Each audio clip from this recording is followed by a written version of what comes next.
ആരോഗ്യമന്ത്രി വീണ ജോർജിനോട് കേശു കുഞ്ഞുങ്ങൾ കണ്ണൂർ റെയിൽവേ സ്റ്റേഷനിൽ വെച്ച് കാട്ടിയത് ശുദ്ധ തെമ്മാടുത്തം.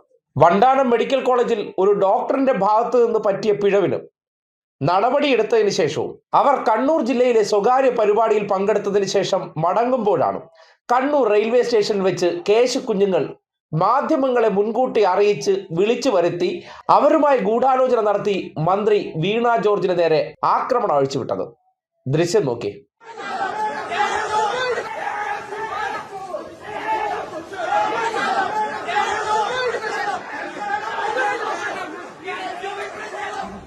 ഞാൻ റെയിൽവേ സ്റ്റേഷനിലോട്ട് കയറുമ്പോൾ ആദ്യം കുറച്ച് പേര് നടന്നു വന്നിട്ട് അവിടെ ഉന്തും തുള്ളും ഉണ്ടായി.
ഞാൻ റെയിൽവേ സ്റ്റേഷനിലോട്ട് കയറുമ്പോൾ ആദ്യം കുറച്ച് പേര് നടന്നു വന്നിട്ട് അവിടെ ഉന്തും തുള്ളും ഉണ്ടായി.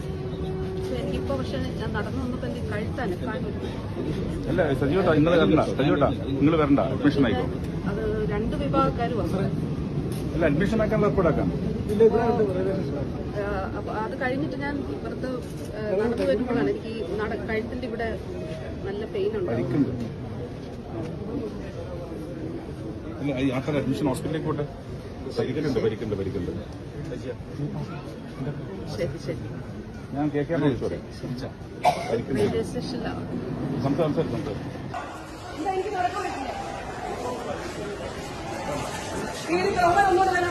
നിങ്ങൾ മാനേജ് ഒന്നും പറയുന്നത് പ്ലീസ് ഈ പ്രവർത്തിക്കില്ല പ്ലീസ് പ്രവർത്തിക്കില്ല പ്ലീസ് പ്രവർത്തിക്കില്ല പ്ലീസ് ഒന്ന് പ്ലീസ്. കണ്ടല്ലോ. ഇനിയിപ്പോ ഉമ്മൻചാണ്ടി ന്യായീകരണവുമായിട്ടായിരിക്കും രംഗപ്രവേശനം നടത്തുക. അതാണല്ലോ എല്ലായ്പ്പോഴും എന്ത് തോന്നിവാസം കാണിച്ചാലുമുള്ള പിടിവള്ളി. ഉമ്മൻചാണ്ടിക്കെതിരെ കണ്ണൂർ വെച്ച് കല്ലേറുണ്ടായി. അദ്ദേഹം കാറിൽ സഞ്ചരിക്കുമ്പോഴാണ് അങ്ങനെ ഒരു സംഭവവികാസം ഉണ്ടായത്. ദൗർഭാഗ്യകരമാണ്. അത് വെച്ചിട്ട് റെയിൽവേ സ്റ്റേഷനിലൂടെ മന്ത്രി നടന്നു പോകുമ്പോൾ സ്വാഭാവികമായി അവിടെ ഒളിച്ചു നിന്ന് മാധ്യമ ക്യാമറകളെ വിവരം അറിയിക്കുന്നു. അവർ അവിടെ വരുന്നു. അതിനുശേഷം ഈ തോന്നിവാസം അരങ്ങേറുകയാണ്. അതിന്റെ പേരിൽ മന്ത്രിക്ക് കഴുത്തിന് പരിക്കേൽക്കുന്ന സാഹചര്യമുണ്ടായി. ഒരു വനിതാ മന്ത്രിയാണ്. ഇപ്പോഴത്തെ ആരോഗ്യ മേഖലയുമായി ബന്ധപ്പെട്ട് ഉയർന്നു വന്ന വിവാദത്തിൽ ആരോഗ്യമന്ത്രി ചെയ്ത തെറ്റെന്താണ്? ആ ചോദ്യത്തിന് ഉത്തരമില്ല. വീണ ജോർജ് ചെയ്ത സർജറിയിലാണോ ഇങ്ങനെ ഒരു പിഴവ് സംഭവിച്ചത്? അല്ലല്ലോ. ഒരു ഡോക്ടർ ചെയ്ത തെറ്റിന് എന്ത് ചെയ്യാൻ പറ്റും? നടപടി എടുക്കാൻ പറ്റും. നടപടി എടുത്തിട്ടുണ്ട്. അതിൽ ഞങ്ങൾ അങ്ങോട്ട് സംതൃപ്തരാകില്ല. ഞങ്ങളും വാർത്താ കച്ചവടക്കാരും തമ്മിലുള്ള ഒരു രഹസ്യ ബാന്ധവമുണ്ട്.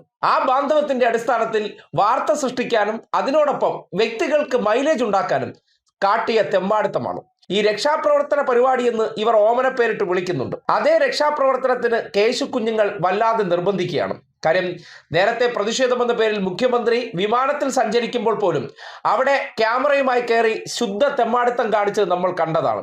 മുൻപൊരിക്കലും ഇടതുപക്ഷത്തിന്റെ ഭാഗമായിട്ട് നിൽക്കുന്നവർ ചെയ്യാത്ത ചില പ്രവർത്തനങ്ങൾ, പ്രത്യേക മൈലേജ് കിട്ടാൻ വേണ്ടി ചെയ്യുന്ന അത്തരം തോന്നിവാസങ്ങൾ പരിധി വിടുന്നുണ്ട്. റെയിൽവേ സ്റ്റേഷനിലേക്ക് നടന്നു പോകുന്ന മന്ത്രി സാധാരണഗതിയിൽ കരിങ്കൊടി കാണിക്കുന്നത് കാറിന് നേരെയൊക്കെയാണ്. ഇതല്ല. അവർ ട്രെയിൻ കയറാൻ വേണ്ടി വന്ന സന്ദർഭത്തിൽ പതുങ്ങിയിരുന്ന് മാധ്യമങ്ങളെ വിവരം അറിയിച്ചുകൊണ്ട് കൃത്യമായിട്ട് ആ ക്യാമറകളെല്ലാം ഇവർ ഓടി വരുന്ന പൊസിഷൻ അനുസരിച്ച് നിൽക്കുന്നു.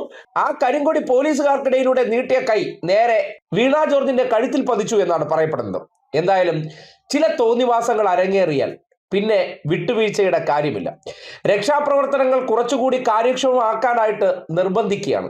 ആ രക്ഷാപ്രവർത്തനങ്ങൾ ആരംഭിച്ചു കഴിഞ്ഞാൽ പിന്നെ നാടുനീളെ മാധ്യമങ്ങൾക്ക് മുന്നിൽ കടന്ന് മോങ്ങലാണ്. ഒരു കാര്യമേ ഈ ചാവേറായിട്ട് പോകുന്നവന്മാരെയൊക്കെ ഓർമ്മിപ്പിക്കാനുള്ളൂ.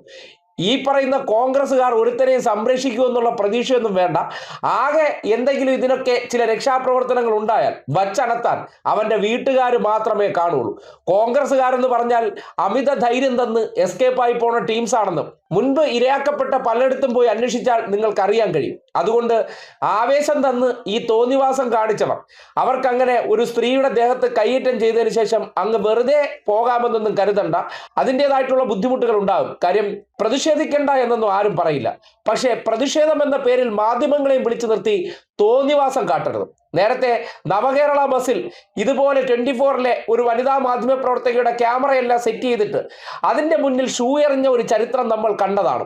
അതേപോലെ ഇന്നിപ്പോ കണ്ണൂർ റെയിൽവേ സ്റ്റേഷനിലും മാധ്യമ പ്രവർത്തകരുമായി ഗൂഢാലോചന നടത്തിയതിനു ശേഷം ഈ തോന്നിവാസം കാട്ടിയിട്ടുണ്ടെങ്കിൽ ആ കാണിച്ചവരും അതിന് നിർദ്ദേശം നൽകിയവരും മറുപടി പറയേണ്ടി വരും.